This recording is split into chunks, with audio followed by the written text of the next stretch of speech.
पढ़ा रहे हैं माइक्रो ऑर्गेनिज्म। इससे पहले हम पढ़ाया फर्स्ट लेसन में क्रॉप प्रोडक्शन एंड मैनेजमेंट, और इसका क्वेश्चन आंसर कुछ बोले थे आप लोग को करने के लिए, आप लोग किए हैं लेकिन व्हाट्सएप थ्रू अभी तक भेजे नहीं है। भेजिएगा, जो प्रॉब्लम होगा फिर हम उसको सॉल्व करेंगे, ठीक है। आज पढ़ाने जा रहे हैं माइक्रो ऑर्गेनिज्म यानी सूक्ष्म जीव। तो सूक्ष्म जीव कहते हैं किसको, सबसे पहले इस पे ध्यान देते हैं। Organisms which are so small which can only be seen through a microscope are called microorganisms। मतलब जिससे हम माइक्रोऑर्गेनिज्म को जो है यानी सबसे ये सूक्ष्म जीव है जो हम नेकेड आंख से नहीं देख सकते हैं, यानी सिंपल हम ऐसे नहीं देख सकते हैं सूक्ष्म जीव को, जिसके देखने के लिए हमको क्या की आवश्यकता पड़ती है, माइक्रोस्कोप की। These are called microorganisms. A microorganism or macro is an organism that is so small that is a microscopic, invisible to the naked eye. And microorganisms are often single cell or unicellular organisms. ये जो है दो तरह के होते हैं, पहला single cell से होते हैं और दूसरा इसको यूनिसेलुलर में भी इसको बांटा गया है।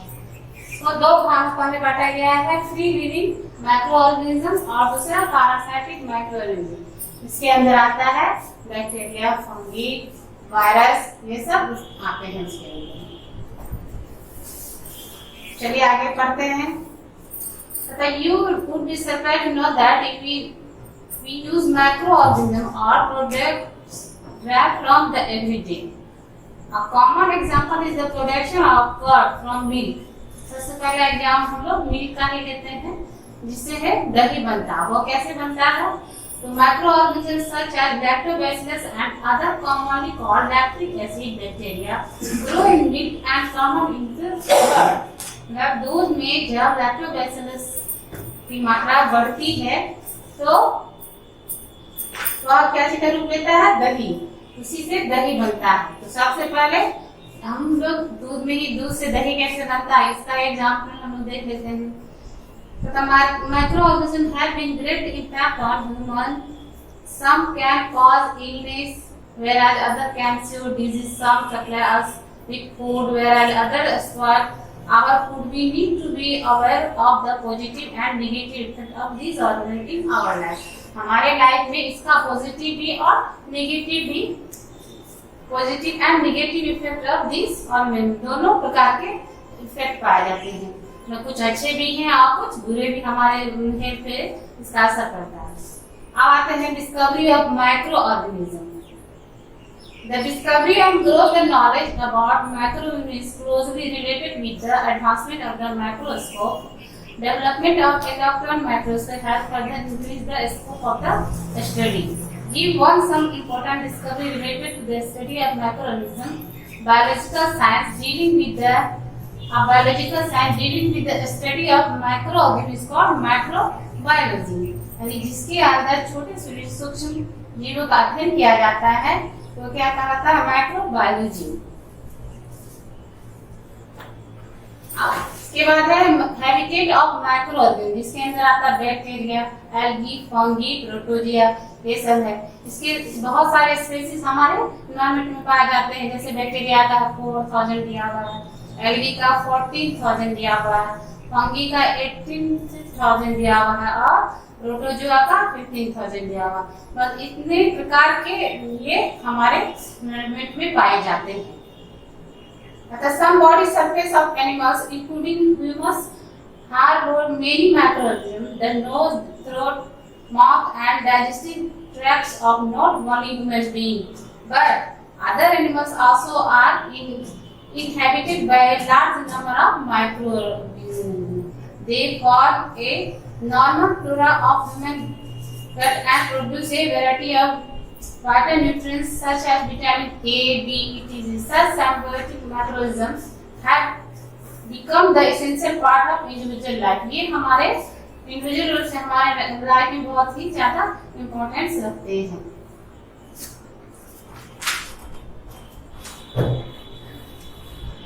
इसको दो प्रकार में माइक्रो ऑर्गेनिज्म को दो प्रकार में बांटे हैं, फ्री लिविंग माइक्रो ऑर्गेनिज्म और दूसरा है पैरासाइट माइक्रो ऑर्गेनिज्म। तो फ्री लिविंग माइक्रो ऑर्गेनिज्म में आता है the micro organism which live freely and reproduce on their own are called free living micro organism. For example the soil has countless bacteria, मिट्टी में होते हैं बहुत ही सारे बैक्टीरिया पास जिसको हम काउंट नहीं कर सकते हैं। A large number of free living bacteria are found in natural substance rich in organic food. The dead remains of plants and animals are decomposed into humus which is rich in nutrients for plants. तो जितने भी dead animals होते हैं, plants होते हैं, तो वह क्या होता है, rich remain of plant and animal are decomposed into humus which is rich in nutrients for plants. ये जो इसमें बहुत ही ज्यादा न्यूट्रिएंट्स होते हैं जो प्लांट्स के लिए लाभदायक होते हैं। Because of the activity of micro organism free living micro organism में भी ऑटोट्रोपिक और हेटेरोट्रोपिक इन न्यूट्रिशन, मतलब ऑटोट्रोपिक में भी और हेटेरोट्रोपिक न्यूट्रिशन में पाए जाते हैं। दूसरा है पैरासाइट माइक्रो ऑर्गेनिज्म, इसके अंदर में आता है the micro organism which can not be live without a specific organism are called parasite micro organism. They cause disease to the organism in which they live the organism on which such pathogenic microorganisms depend for food and shelter are called hosts. Just like there are following major group of microorganisms में क्या आ जाता है, bacteria आ जाएगा, bacteria आ जाता है। दूसरा आता है इसमें वायरस आता है।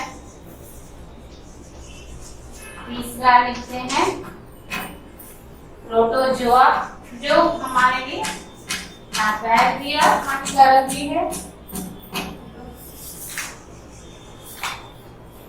जो इसके बाद आता है फंगी, थर्ड नंबर 4 नंबर में फंगस इसको बोलते हैं, और 5 नंबर में algae.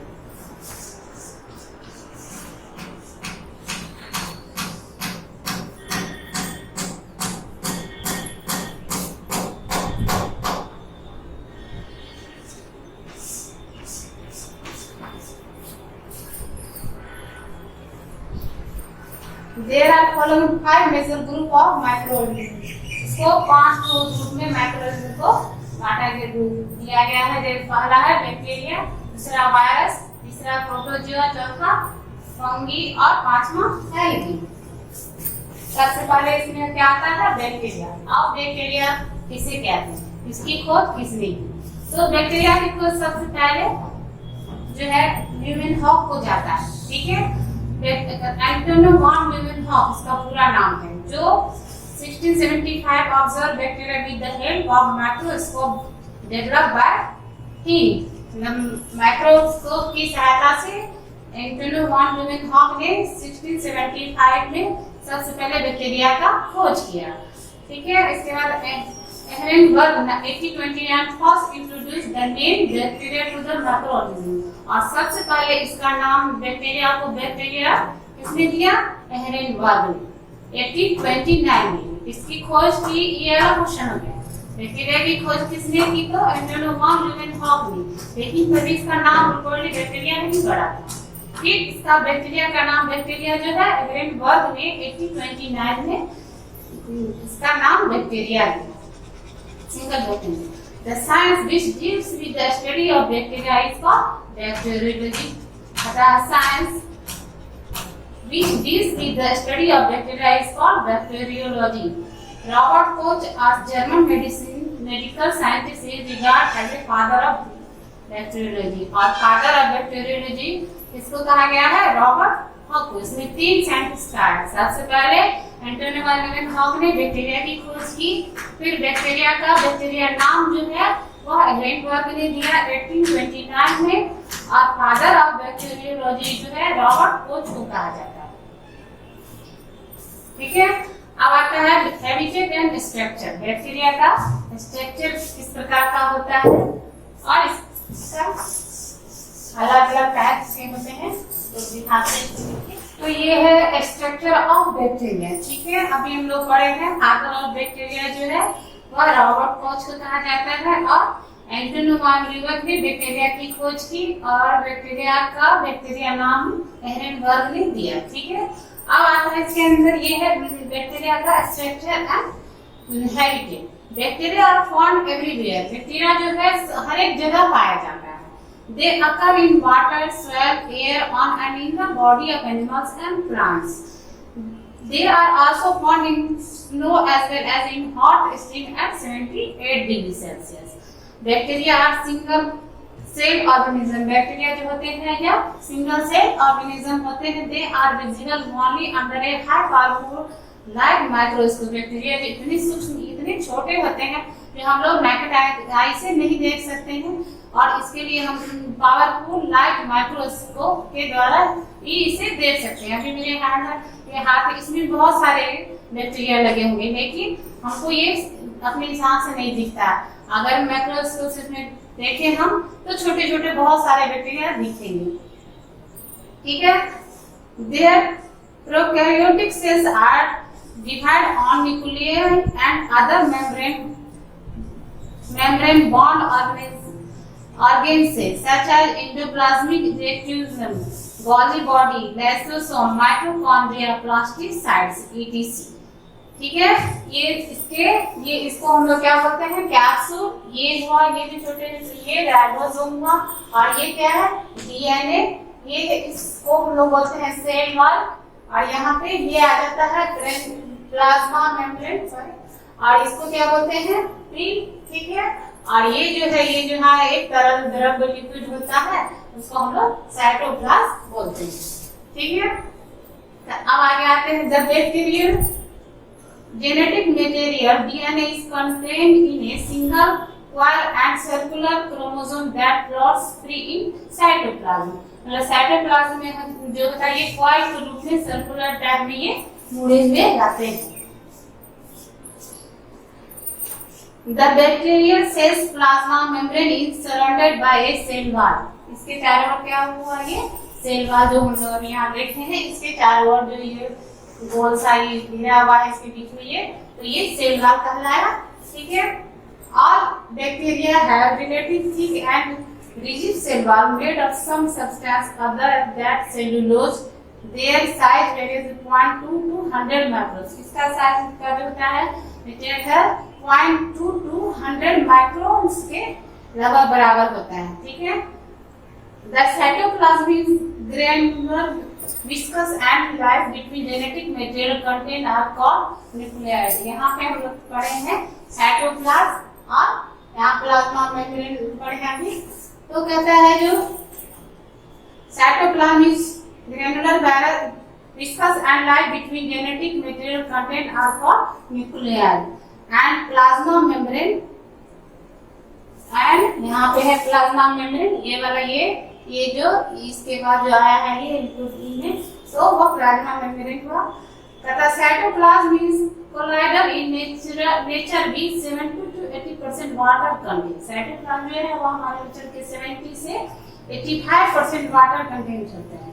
Cytoplasm contains ribosomes along with reserve food material. Some bacteria spread a slimy or gummy material on their surface. ठीक है, अब है shape of bacteria. There are many different types of bacteria and each species has its own particular shape. मतलब हमारे इस species इस atmosphere में बहुत सारे बैक्टीरिया होते हैं और सबके अलग अलग से डिफरेंट टाइप के शेप होते हैं। ठीक है, some have white like hair, कुछ जो होते हैं व्हाइट ब्लैक के समान होते हैं। दूसरा है the flagellum which help in locomotion by performing rotatory movement. Bacteria are named according to their shape and arrangement as follow. सबका अलग अलग शेप के हिसाब से इसका अलग अलग नाम दिया गया है। जैसे स्ट्रेप्टोकोकस ये इसमें बुक में दिया हुआ देखिएगा पेज नंबर 25 में। दूसरा है इसमें 3 बेसिक फॉर्म बैक्टीरिया का यहाँ दिया हुआ है इस्चेरिचिया कोली, इसके बाद बोरेलिया, ये तीनों दिया हुआ है। तथा राउंड शेप्स जो होते हैं वह स्ट्रेप्टोकोकस पैरोगेंस का जो शेप होता है वो राउंड होता है। दूसरा है रॉड शेप जो होता है। स्टेरिया कोली का रॉड शेप होता है। इसके बाद बोरेलिया बर्गोफेरी जो है वो स्पाइरल शेप का होता है। और कॉमा शेप जो होता है का जो होता है वो कॉमा शेप होता है। ये अलग अलग सबका शेप का नाम दिया हुआ, ठीक है। पहला है कोकस। The word cocky is derived from a Greek word koko से आया है, which means particle cocky bacteria are spherical in shape। जो कोकस जो है पहला जो दिया हुआ है वह वर्ड कोकी से आया है जो ग्रीक वर्ड का कोकस से है। Which means particle cocky bacteria are spherical in shape। इसका जो शेप होता है स्फेरिकल होता है, ठीक है। They can stick together in pairs और फॉर्म ए चेन। यह छोटी होता है, फिर चेन प्रोसेस से ये एक दूसरे से जुड़ जाता है। इसके बाद है बैसिलस। बैसिलस जो है Greek bacillus means stick. These are rod shape bacteria. इसका शेप जो होता है रॉड शेप बैक्टीरिया का होता है, किसका? बैसिलस का। सम हैव वन और मोर फ्लैगेला, दैट इज जैसे चिटिकिया का है, कोली है, लैक्टोबैसिलस है, बैसिलस एंड पिसिडोमोनास है। लैक्टोबैसिलस जो दूध को दही जमाने में जो मदद करता है वही बैक्टीरिया है। तो इसका शेप किस तरह का होता है? रॉड शेप का होता है। अब आता है तीसरा स्पिरिडियम। यह जो है ग्रीक स्पिरा मींस कॉइल फिर को कहा गया है। This bacteria are coil or spiral in appearance, that is Borrelia burgdorferi और ट्रेपोनेमा होता है। तीसरा आता है कैम्पीलैक्टोबैक्टर। इसका चौथा है बेब्रू। इसका जो होता है shape this bacteria comma shape. यह कॉमा शेप के यानी इस तरह का शेप होता है इसका कॉमा। तो bacteria can also be divided into group. इसको दो ग्रुप में बांटा गया on the basis of their reaction to Gram stain, Gram position, bacteria retain stain और अदर डू नो। अब आता है इसका nutrition. There are in bacteria. Bacteria के दो न्यूट्रिशन ग्रुप है, पहला ऑटोट्रोफ्स है और दूसरा हेटेरोट्रोफ्स है। ऑटोट्रोफ्स में आता है this bacteria synthesize their own food like the green plant. These are of two types. मतलब ये ग्रीन प्लांट्स के रूप में सिंथेसाइज होते हैं और यह जो है दो प्रकार के होते हैं। पहला है फोटो ऑटोट्रोफ्स जिसमें के अंतर्गत आता है which utilize energy from sunlight to make their own food। या सनलाइट के उपस्थिति में अपना भोजन बनाता है। और दूसरा है सेमो autotrophs which utilize energy of inorganic compound। इसमें जो है यह अपना एनर्जी इनऑर्गेनिक कंपाउंड के थ्रू लेता है। इसके बाद दूसरा है हेटेरोट्रोफ्स।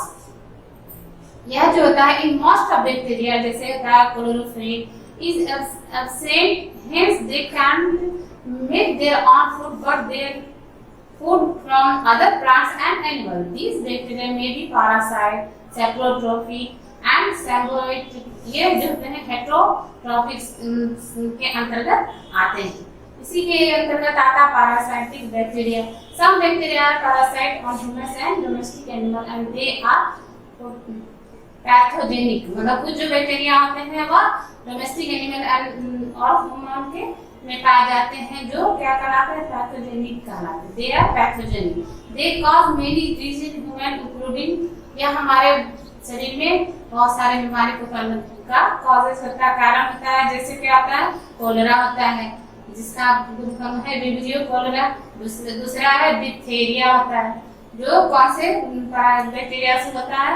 तो कोरियोनोबैक्टीरिया, बैक्टीरियम डिप्थीरियम और तीसरा है ट्यूबरकुलोसिस, माइक्रोबैक्टीरियम ट्यूबरकुलोसिस। ये तीनों जो होते हैं यह पाए जाते हैं ह्यूमन में जो अलग अलग बीमारी कोलेरा हुआ, डिप्थीरिया हुआ, ये सब ट्यूबरकुलोसिस इस बैक्टीरिया के थ्रू फैलता है।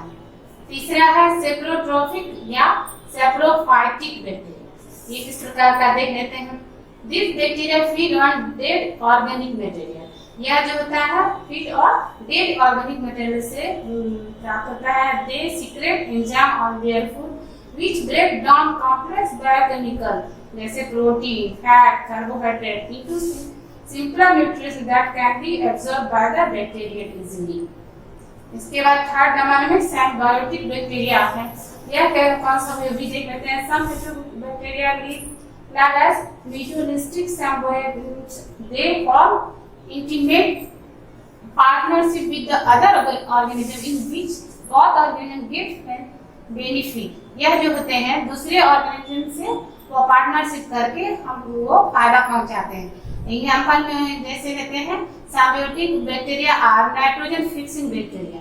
जो राइबोसोम होता है, जो दलहन वाले पौधे होते हैं, तो उसकी क्या तो उसकी जड़ में क्या पाया जाता है, राइबोसोम नामक बैक्टीरिया, जो उसको पैदावार को बहुत ज्यादा बढ़ाता है। Of root nodules of living and symbiotic equally, मतलब उसमें क्या होता है, वो पैदावार को बढ़ाता है जो ribosome bacteria. Our respiration, bacteria which need oxygen for their growth and called aerobase or aerobic bacteria। तो अब सब उसको भी रेस्पिरेशन की आवश्यकता होती है बैक्टीरिया को, तो यह कहता है need oxygen for their growth of call. इसको क्या कौन से गैस की आवश्यकता पड़ती है, नाइट्रोजन की, ऑक्सीजन की, जो उसको ग्रोथ में सहायक होता है। और कॉल ये क्या कहलाता है, एरोबेस और aerobic bacteria.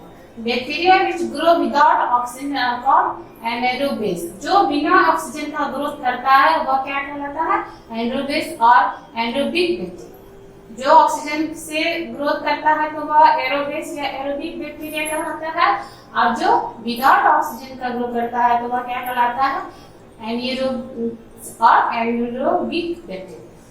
For example of aerobic bacteria is vibrio cholera and of anaerobic bacteria is clostridium. दोनों का अलग अलग एग्जांपल हो गया।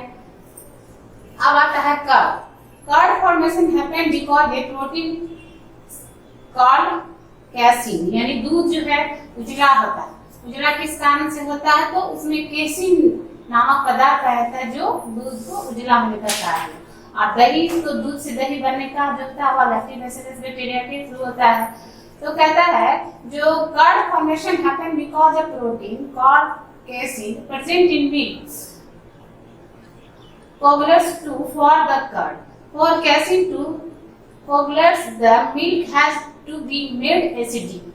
A bacterium called lactobacillus present in the sponge of curd added to milk starter convert lactose sugar present in milk to lactic acid. This creation the acidic environment needed for casein formation। यानी दूध को दही में बनने के लिए जो bacteria होता है lactobacillus in the presence of spoonful of curd added to the milk,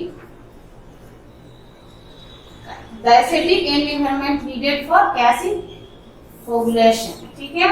अब इकोनॉमिक इंपॉर्टेंट ऑफ बैक्टीरिया है। इसके बाद आता है यूजफुल एक्टिविटी ऑफ बैक्टीरिया का यूजफुल है। Some bacteria can large in human, कुछ हमारे लिए बहुत ही ज्यादा लार्ज में फायदा करता है। Produce vitamin K and B. Bacteria जैसे ये है लैक्टोबैसिलस लैक्टी, ये सब जो है यूजफुल बैक्टीरिया हुआ। Bacteria use in industrial process such as curing of tea and tanning of leather.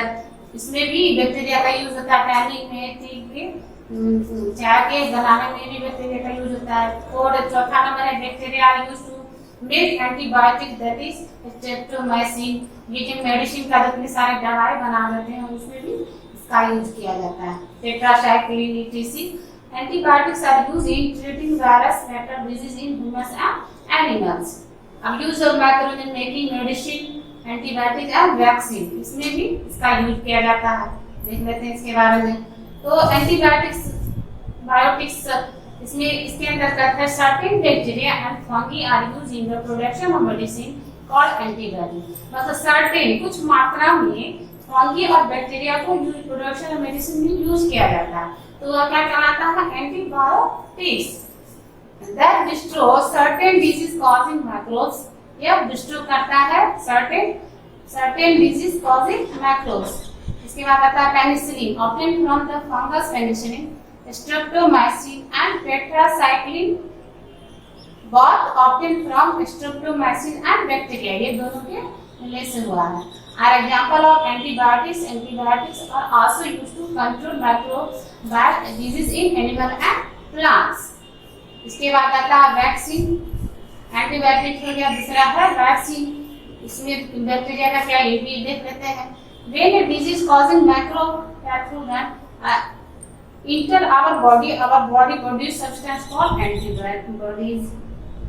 These antibodies fight and destroy the pathogen and remain in the body to fight. मतलब fight further in infection by the same microbe. मतलब infection antibiotic प्रकार के है जो बाहरी किसी भी चीज का हमला, किसी भी बैक्टीरिया का हमला करता है जो बीमार हमको कर दे, तो यह क्या करता है एंटीबायोटिक का काम, बॉडी का काम करता है हमारे शरीर को, जो उसे लड़ने की ताकत देता है।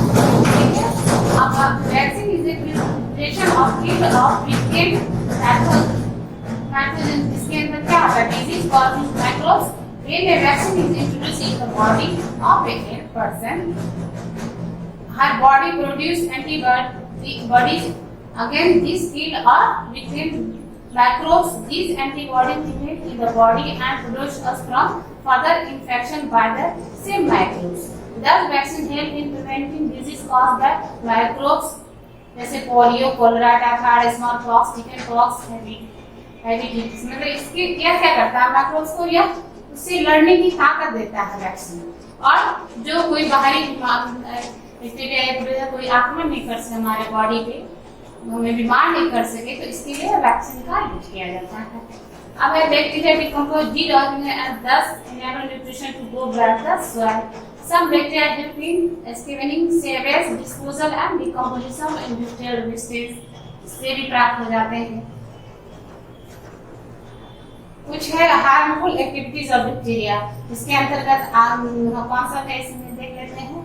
तो हार्मफुल एक्टिविटीज ऑफ बैक्टीरिया में disease such as tuberculosis, pneumonia, leprosy, typhoid, cholera, dysentery, etc. in human being are all because of bacteria. The poisonous substance produced by certain pathogen bacteria are called toxin. यह क्या करते हैं हमारे शरीर में से मिलके या विष फैलाते हैं और हमें बीमार करते हैं। जैसे कॉलेरा हुआ तो इसका डिजीज कॉजिंग ऑर्गेनिज्म क्या है, विब्रियो कॉलेरा। दूसरा है डिप्थीरिया, इसका है बैक्टीरियम डिप्थीरिया। इसके बाद तीसरा है लेप्रोसी, माइक्रोबैक्टीरियम डिप्री। और चौथा है ट्यूबरकुलोसिस, जो है माइक्रोबैक्टीरियम ट्यूबरकुलोसिस नामक बैक्टीरिया से फैलता जो हमारे शरीर को हार्म पहुंचाता है। ठीक है, store food items such as meat, vegetable and food get spoiled after some time due to action of bacteria. Thus we can say bacteria are our friend as well as food. मतलब bacteria को इस तरह से हम कह सकते हैं कि बैक्टीरिया जो हमारे लिए लाभदायक भी है और हानिकारक भी है। ठीक है, आज का चैप्टर यहीं तक रहता है बैक्टीरिया तक। ठीक है, अगले रोज हम लोग क्या पढ़ेंगे, वायरस। तो आप इसका फिगर उतार लीजिएगा। ठीक है, और बैक्टीरिया इससे रिलेटेड 2-3 क्वेश्चन हम दे देते हैं। ठीक है, अभी पढ़ाया है नेम ऑफ हार्मफुल बैक्टीरिया का नाम कितना है। पहला फादर ऑफ बैक्टीरिया किसे कहते हैं, दूसरा व्हाट इज एंटीबॉडी क्या है, और तीसरा है नेम ऑफ हार्मफुल बैक्टीरिया। इसको लिख के अपने कॉपी में क्वेश्चन पे लेके इसका आंसर देना, व्हाट्सएप पे उनको दीजिए। ठीक है, फिर अगले रोज हम नेक्स्ट पढ़ाएंगे।